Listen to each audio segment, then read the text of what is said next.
बिहारी लाल की जय जय श्री राधे।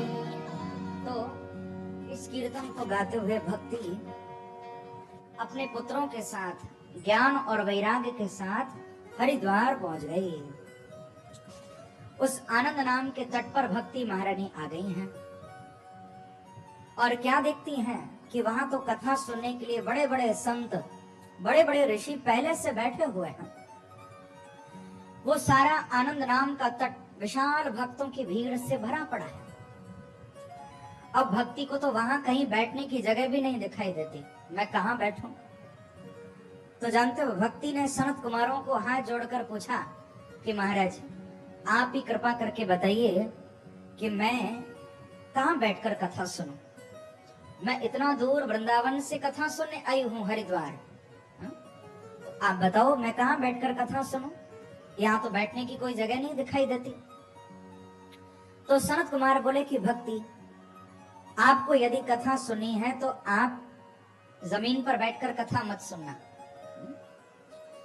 तो महाराज, क्या मेरे लिए आप कुर्सी बिछवाओगे? प्रेम से कहो श्री राधे। नहीं नहीं भक्ति, आपको कुर्सी पर बैठकर भी कथा नहीं सुननी। महाराज, फिर कहां बैठकर मैं कथा सुनूं? तो सनत कुमार कहते हैं कि भक्तेषु गोविंद स्वरूप कर्त्री प्रेमैक धरत्री भवरोगहन्त्री सात्वं च तिष्ठ स्वसुधैर् संश्रया निरन्तरं वैष्णवमानसानि। सनत कुमार कहते हैं कि भक्ति, आपको जमीन पर बैठकर कथा सुनने की आवश्यकता नहीं है। आपको किसी आसन पर या किसी सिंहासन पर बैठकर कथा सुनने की आवश्यकता भी नहीं है। हे भक्ति महारानी, यदि आप कहीं बैठकर कथा सुनना चाहती हो तो एक काम करो, यहाँ पर जितने भी श्रोता, जितने भी भक्त बैठकर कथा सुन रहे हैं ना, हे भक्ति, आप अपने पुत्र ज्ञान और वैराग्य को साथ लेकर ये जितने भी भक्त बैठकर कथा सुन रहे हैं, सबके हृदय में जाकर आप बैठ जाओ और वहीं बैठकर कथा सुनो। प्रेम से कहो श्री राधे। क्योंकि निरंतरम वैष्णव मानसानी, भक्ति, आप तो निरंतर वैष्णवों के हृदय में निवास करने वाली हो। आप भक्तों के, वैष्णवों के हृदय में बैठकर कथा सुनो। जो इतना कहा सनत कुमारों ने, तो बंधुओं, भक्ति, ज्ञान, वैराग्य तीनों ही सबके हृदय में जाकर बैठ गए हैं। भागवत के जितने भी श्रोता, सबके हृदय में इन तीनों का उदय हो गया है। और सूत जी कहते हैं कि सनत कुमारों, जब सबके हृदय में भक्ति भी आ गई, ज्ञान भी आ गया, वैराग्य भी आ गया, तो जानते हो, निज लोकम प्रत्यज्य भगवान भक्तवत्सल, भगवान ने भी अपना निज लोक यानी अपना वैकुंठ छोड़ दिया है और भगवान भी सबके हृदय में आकर बैठ गए हैं। ये कथा की महिमा है। बंधुओं, जब हम भगवान की कथा में जाते हैं तो कथा में जाकर हमारे अंदर भक्ति भी आती है, ज्ञान भी आता है, वैराग्य भी आता है। और ये तीनों जब अंदर आ जाते हैं तो बाके बिहारी को भी अंदर आना पड़ता है, श्रीनाथ जी को भी अंदर आना पड़ता है। प्रेम से कहो श्री राधे। ऐसी कथा की महिमा है। नारद जी महाराज बड़े गदगद होने लगे। सनत कुमारों को प्रश्न किया कि आप कृपा करके बताइए, भागवत की कथा को सुनकर कौन कौन जीव पवित्र होते हैं? ये कथा किस किस को पवित्र करती है? तो कहा कि ये मानवाः पाप कृतस्तु सर्वदा सदा दुराचार रता विमार्गगाः क्रोधाग्निदग्धाः कुटिलाश्च कामिनः सप्ताहयज्ञेन कलौ पुनन्ति ते। देखो नारद जी, आपने पूछा कि भगवान की कथा किस किस को पवित्र करती है, तो आप थोड़ा गलत पूछ रहे हो। नारद जी, पूछना हो तो ये पूछो कि कथा किस किस को पवित्र नहीं करती है, क्योंकि यहाँ तो कोई बाकी ही नहीं बचा। यही मानवा पाप कृतस्तु सर्वदा। सनत कुमार कहते हैं कि जिसने अपने जीवन में सदा सर्वदा पाप ही पाप किए हैं, ऐसा व्यक्ति यदि कथा में आकर बैठ जाए तो कथा उससे पवित्र कर देती है।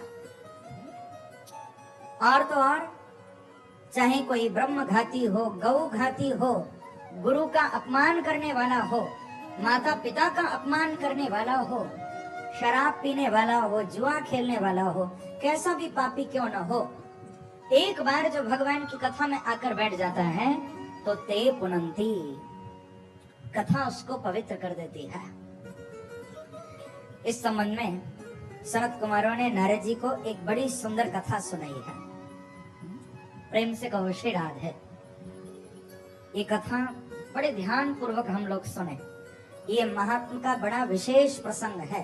एक आत्मदेव नाम के ब्राह्मण की कथा यहाँ पर सुनाई गई है।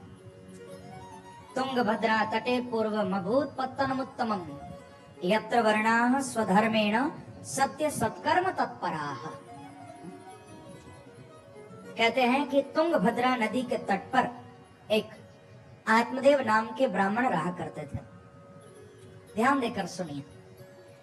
ये आत्मदेव नाम के जो ब्राह्मण थे बड़े ज्ञानी थे, सर्व वेद विशारद, वेदों में निष्णात थे, बहुत ज्ञानी, ब्रह्मनिष्ठ कर्मनिष्ठ ब्राह्मण।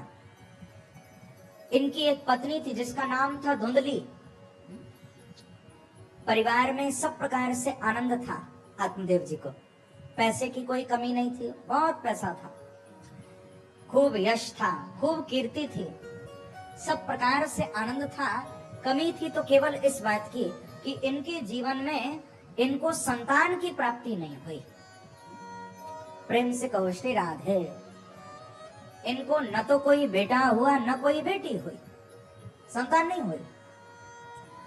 अब तो बड़ा दुख हुआ आत्मदेव को। इतना दुख हुआ, इतना दुख हुआ, एक दिन संकल्प कर लिया कि मैं अपने शरीर को ही त्याग दूंगा। अरे भगवान ने मुझे संतान नहीं दी, मैं रहकर क्या करूंगा। इतना दुख हुआ कि शरीर को छोड़ने के लिए वन में चल दिए। जब रोते हुए जा रहे थे, एक संत वन में बैठे हुए मिले। संत ने जब देखा आत्मदेव को कि एक ब्राह्मण रोता हुआ जा रहा है, तो सहज भाव से पूछ लिया कि कथम ब्रोदिषि विप्रत्वं काते चिंता बलीयसी वदतुं सत्वरं मह्यं स्वस्य दुःखस्य कारणम्।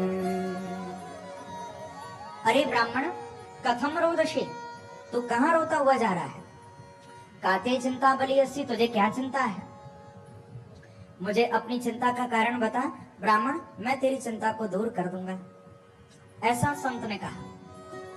अब तो आत्मदेव तुरंत संत के चरणों में आकर गिर गए, प्रणाम करने लगे और बोले कि महाराज, आज मेरे भाग्यों से ही आप मुझे मिले हो, क्योंकि आपके जैसे संतों का दर्शन तो जीव के सारे पापों को जलाकर नष्ट कर देता है। हे महाराज, मेरे जीवन में बड़ा कष्ट है, आप मेरे कष्ट को दूर करिए। संत ने कहा, बता तो सही क्या कष्ट है। तो कहा कि महाराज, मेरे जीवन में मुझे संतान नहीं मिली, मेरे कोई बेटा नहीं है। ये बात जब कही तो संत हंसने लगे और बोले कि ब्राह्मण, तू संतान के लिए रो रहा है। बोले, हाँ महाराज, मेरे बेटा नहीं है, मुझे बड़ा दुख है। तो संत ने कहा कि अच्छा, तेरे बेटा हो जाएगा तो तू सुखी हो जाएगा। बोले, हाँ महाराज, सुखी हो जाऊंगा। तो संत ने कहा कि अरे पागल, थोड़ा संसार में जाकर तो देख, जिनके पास बेटा है वो कितने सुखी हैं। प्रेम से कहो श्री राधे। अरे यदि बेटा बेटी ही सुख कर देते जीवन में, यदि बेटियों से सुख मिल जाता तो दुनिया में कोई दुखी ही नहीं रहता। आज जिसको देखो वो दुखी बैठा है, बल्कि अकेला ज्यादा सुखी है, बेटा बेटी वाले ज्यादा दुखी बैठे हैं।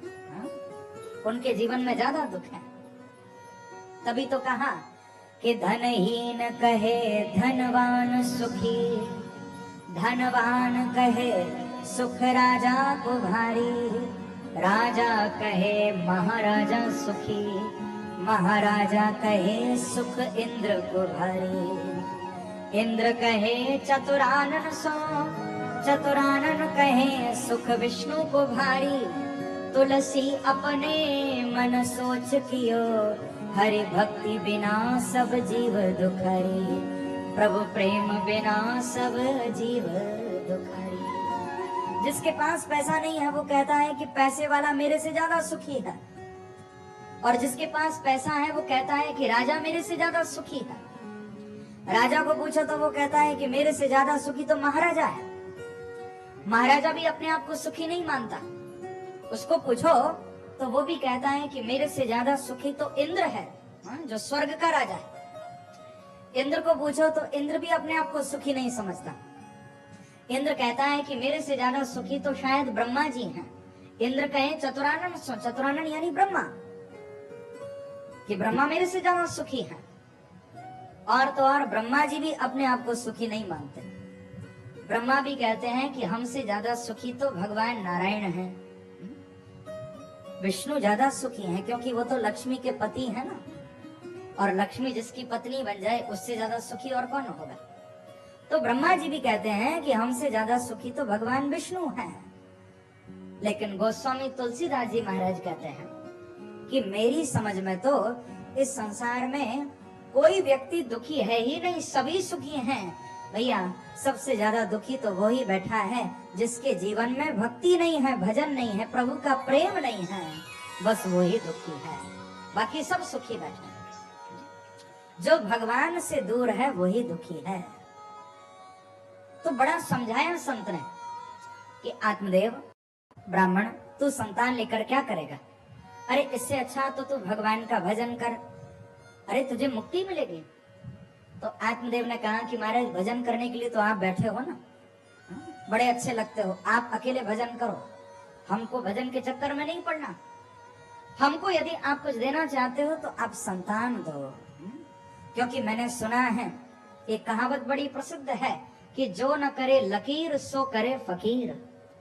आपके जैसा फकीर संत क्या नहीं कर सकता महाराज, आप आशीर्वाद तो दो।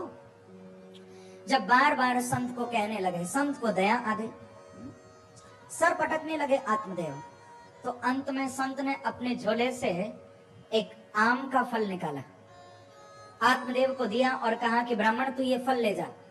जो स्त्री इस फल को खाकर 1 वर्ष तक नियम पूर्वक व्रत धारण करेगी वो स्त्री सुंदर पुत्र को प्राप्त करेगी, चिंता मत कर। वो आम का फल आत्मदेव जी लेकर अपने घर आ गए। अब घर पर आकर अपनी पत्नी धुंधली को वो फल दिया है, कहा कि देख तू ये फल खा ले, ये फल जब तू खाएगी तो संत का आशीर्वाद है, हमारे घर में बेटे का जन्म होगा, पुत्र का जन्म होगा। फल देकर आत्मदेव चले गए। अब धुंधली उस फल को लेकर बैठी है। धुंधली मन में सोचने लगी कि यदि मैं ये फल खाऊंगी तो फल भक्षेण गर्भः स्यात्, फल खाने से उदर वृद्धि होगी, पेट में संतान आएगी, बच्चा पेट में आएगा। और मैंने तो सुना है कि गर्भवती स्त्री को बड़ा कष्ट होता है, लालने पालने दुखम प्रसूता याश्च वर्तते। धुंधली सोचने लगी कि जब पेट में बच्चा आएगा तो उस समय मैं तो घर की सफाई भी नहीं कर पाऊंगी, कोई काम धंधा भी ठीक से नहीं कर पाऊंगी, और तो और यदि उस समय गांव में आग लग गई तो सब लोग भागकर अपनी जान बचा लेंगे, मैं भाग भी नहीं पाऊंगी। प्रेम से कहो श्री राधे। देखो कितना दूर की सोच रही है धुंधली। इस धुंधली के लिए सनत कुमारों ने भागवत के महात्म्य में कहा है कि स्ववाक स्थापिका। धुंधली ने अपने जीवन में अपने पति की बात कभी नहीं मानी, हमेशा अपनी ही चलाई है। यदि धुंधली ने आज घर में कह दिया कि उड़द की दाल बनेगी तो फिर मजाल है दूसरी दाल बन जाए, उड़द की ही बनेगी। अपने पति की बात तो कभी मानी नहीं। मैं कभी कभी सुनाया करता हूँ कि एक बार कोई व्यक्ति किसी संत के पास गया और जाकर संत को प्रणाम करते हुए रोते हुए उसने कहा कि महाराज मैं बड़ा दुखी हूँ, बोले क्या हुआ?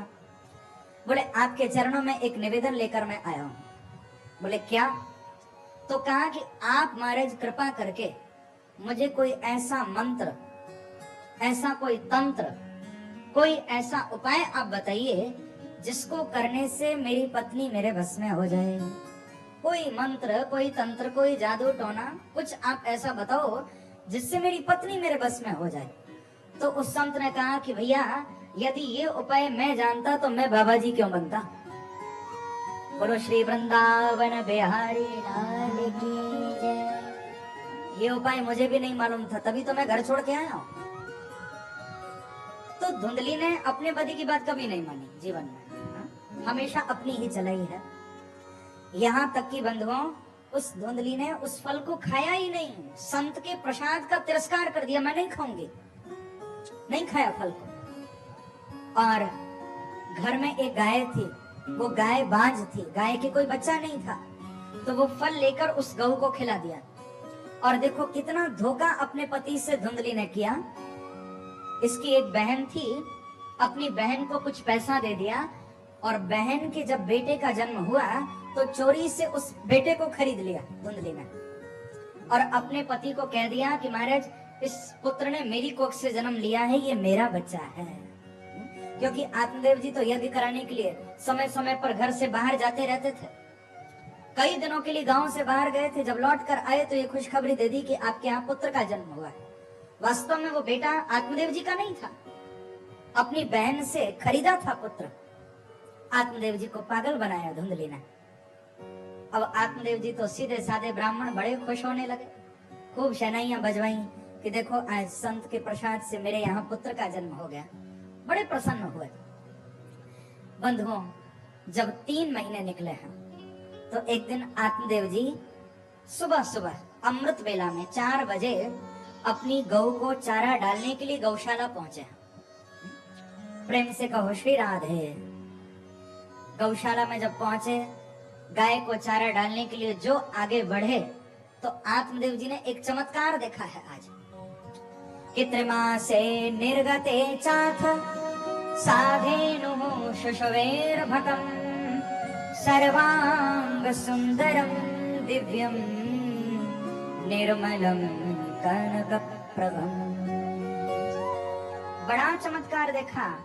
जैसे ही गौशाला में गौ को चारा डालने के लिए आए तो क्या देखते हैं कि गाय के पास एक मानव बालक पड़ा हुआ है, और उस बालक के कान तो गाय के जैसे हैं, लेकिन उसका सारा शरीर मानवों के जैसा है।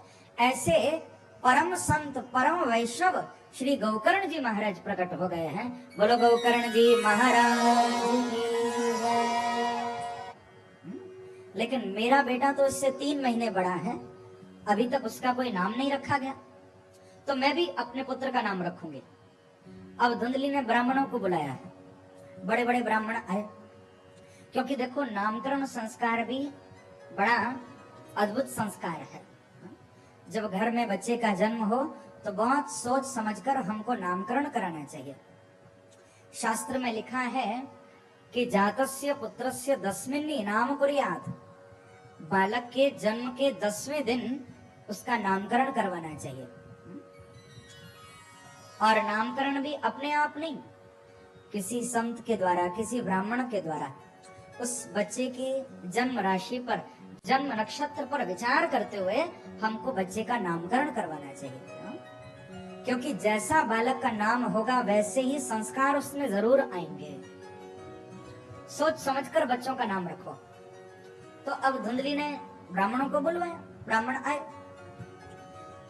खूब अच्छी तरह विचार किया, और ब्राह्मण बोले कि पिता का नाम है आत्मदेव, तो हम इस बच्चे का नाम आज से रखते हैं ज्ञानदेव। कितना अच्छा नाम रखा। हा? पिता का नाम है आत्मदेव तो बच्चे का रखा ज्ञानदेव। अब धुंधली भी वहीं खड़ी थी। धुंधली ब्राह्मणों को बोली कि ब्राह्मणों, ये नाम आपने किस तरह से रखा? बोले देवी, हमने तो सुना है कि बच्चे का नाम पिता से मिलता जुलता होना चाहिए, तो पिता का नाम था आत्मदेव तो हमने रख दिया ज्ञानदेव। तो धुंधली बोली कि ब्राह्मणों एक बात बताओ, इस बच्चे को 9 महीना पेट में मैंने रखा है या इन्होंने रखा है? बोले देवी बेटा आपका है तो आपने ही रखा होगा। तो धुंधली ने कहा कि यदि नाम रखना है तो इनसे मिलाकर नहीं, मेरे से मिलाकर नाम रखो। कैसे रख दिया ज्ञानदेव, मेरे से मिलाकर कोई नाम रखो। तो ब्राह्मण बोले कि देवी हमको जो रखना था हमने रख दिया, अब आप अपनी इच्छा से कोई नाम रख लेना। ऐसा कहकर ब्राह्मण तो चले गए, लेकिन धुंधली ने ब्राह्मणों का बताया हुआ नाम नहीं रखा है।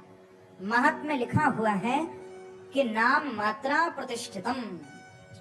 धुंधली ने अपनी बुद्धि से अपने बच्चे का नाम क्या रखा?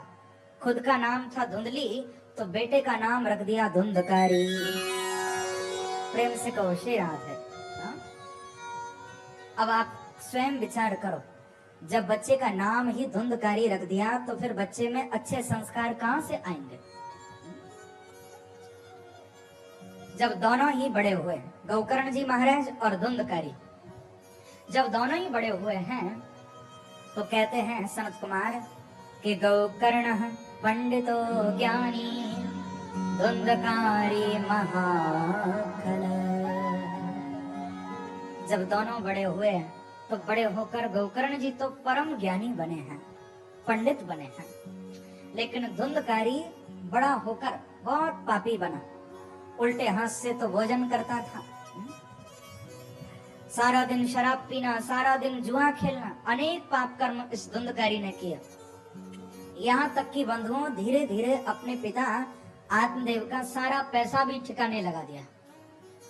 जो कुछ पिता ने जीवन भर कमाया था सब बर्बाद कर दिया धुंधकारी ने। और जानते हो, एक दिन अपने पिता को आकर गालियां देने लगा धुंधकारी और बोला कि पिताजी सारा पैसा कहाँ छुपा कर बैठे हो? अब तो घर में पैसा नहीं है, लाओ मुझे पैसा ला कर दो। पिता ने कहा कि बेटा सब तो तूने जुए में शराब में बर्बाद कर दिया, अब मैं कहां से लेकर आऊं? नहीं नहीं पिताजी, आप कहीं से भी लाकर मुझे रुपया दो, यदि आप नहीं दोगे तो आपको मैं घर में नहीं रखूंगा, निकाल दूंगा। ऐसा कहकर खूब गालियां देकर अपने पिता को चला गया। आज आत्मदेव जी बैठे बैठे रोने लगे और आज आत्मदेव को संत की बात भी याद आ रही है। आज सोच रहे हैं कि हाँ, उस दिन संत ने मेरे से कहा था कि ब्राह्मण तू भजन कर, तू संतान के चक्कर में मत पड़। यदि उस दिन संत की बात मैंने मान ली होती तो आज ये दिन देखने को न मिलता। सारा पैसा भी बर्बाद हो गया और बेटा भी मुझे गालियां दे रहा है। ऐसा बेटा किस काम का? को गच्छामि को तिष्ठामि को मे दुखम व्यपोहेत। रोने लगे आत्मदेव, मैं कहाँ जाऊं, कहाँ बैठूं, कौन मेरे दुख को दूर करे? ऐसे समय में श्री गौकर्ण जी महाराज आत्मदेव के पास आए हैं। प्रेम से कहो श्री राधे। गौकर्ण जी आए और आकर आत्मदेव जी को बड़ा सुंदर उपदेश किया है। कहते हैं कि असारे खलु संसारो दुख रूपी विमोहकः सुतः कस्य धनम कस्य स्नेहवान ज्वलते विषम। हे पिताजी, आप किसके लिए रो रहे हो इतना? ये आंसू आप किसके लिए बहा रहे हो? पिताजी, यदि आप अपने बेटे धुंधकारी के लिए रो रहे हो तो रोना बेकार है। यदि आप पैसे के लिए रो रहे हो तो उसके लिए भी रोना बेकार है, क्योंकि संसार में न तो कोई किसी का बेटा है, न किसी का रुपया पैसा है। कोई किसी का बेटा नहीं है यहाँ, कोई किसी का बाप नहीं है यहाँ। इस संसार में सब अपना अपना कर्म भोगने के लिए आए हैं बंधु। थोड़े दिन का खेल है सारा। किसके लिए रो रहे हो? आत्मदेव ने गौकर्ण को प्रणाम किया और कहा, बेटा अब तू ही बता फिर मुझे क्या करना चाहिए, मैं करूं तो क्या करूं? ऐसा दुष्ट पुत्र मुझे मिला है, ये तो मुझे जीने भी नहीं देता, मरने भी नहीं देता, मैं क्या करूं बेटा? तो गौकर्ण जी ने भागवत के महात्म्य में 2 श्लोकों में अपने पिता को बड़ा सुंदर उपदेश किया है बंधुओं। गौकर्ण जी कहते हैं कि देहे स्तिमान सरुदिरे भीमतिम त्यजत्वं जाया सुतादिषु सदा ममतां विमुञ्च पश्यानिशं जगदिदं क्षणभङ्गनिष्ठं वैराग्य राग रसिको भव भक्ति निष्ठः। अपने पिता को बहुत सुंदर उपदेश कर रहे हैं। गोकर्ण जी कहते हैं कि पिताजी देखो, सबसे पहली बात तो यह है कि देहस्थिमान सरुधिरे विमतिम त्यजत्वम। आप इस शरीर से अब किसी प्रकार की आसक्ति मत रखिए। इस शरीर से जो आपकी आसक्ति है उसे आप छोड़ दीजिए, तोड़ दीजिए, क्योंकि ये शरीर फंसाने वाला है। पिताजी आप ऐसा चिंतन करिए अपने मन में कि हमको जाना है, हमको जाना है। हम लोग पापों की ओर कब बढ़ते हैं? जब हम सोच लेते हैं कि हमको हमेशा के लिए यहीं टिकना है, तभी तो व्यक्ति पापों की ओर बढ़ता है। नहीं नहीं पिताजी, आप निरंतर ये विचार करते रहिए कि हमको जाना है, हमको जाना है। लेकिन ये भाव मन में आता नहीं है कभी। आप लोगों ने देखा, जब किसी की शव यात्रा निकलती है, जब मुर्दे को कंधे पर रखकर लोग लेकर जाते हैं, तो उस समय उन लोगों की बातें सुनो। सब आपस में बातें करते हैं कि देखो कितना अच्छा आदमी था, आज चला गया, कितना अच्छे अच्छे काम इसने किए थे, लेकिन इसको जाना पड़ा। अरे देखो, जैसे आज ये गया है, एक दिन हमको भी जाना पड़ेगा, एक दिन हम भी ऐसे ही जाएंगे। लोग ऐसी बातें करते हैं यात्रा में। जब शव को लेकर जाते हैं, उस समय कोई उनकी बात सुन ले तो व्यक्ति यही सोचे कि अब तो इनको वैराग्य हो गया, अब तो ये इस मुर्दे को जलाकर सीधे हरिद्वार या वृंदावन ही जाएंगे भजन करने। लेकिन थोड़ी देर जब होती है, जब मुर्दे को जलाते हैं, अभी मुर्दा जला भी नहीं है पूरी तरह, सब घड़ी देखने लग जाते हैं कि कब ये जले और हम अपने घर जाएं। प्रेम से कहो श्री राधे। इसको कहते हैं स्मशान वैराग्य। यानी जब तक स्मशान रहे, उस मुर्दे को जब तक जलते हुए देखा तब तक बड़ा वैराग्य हो गया, और वहां से निकलते ही सारा वैराग्य उड़ गया, सब कुछ भूल गए। फिर तभी तो मैं कहा करता हूं कि प्यास लगती है तो पनघट की याद आती है।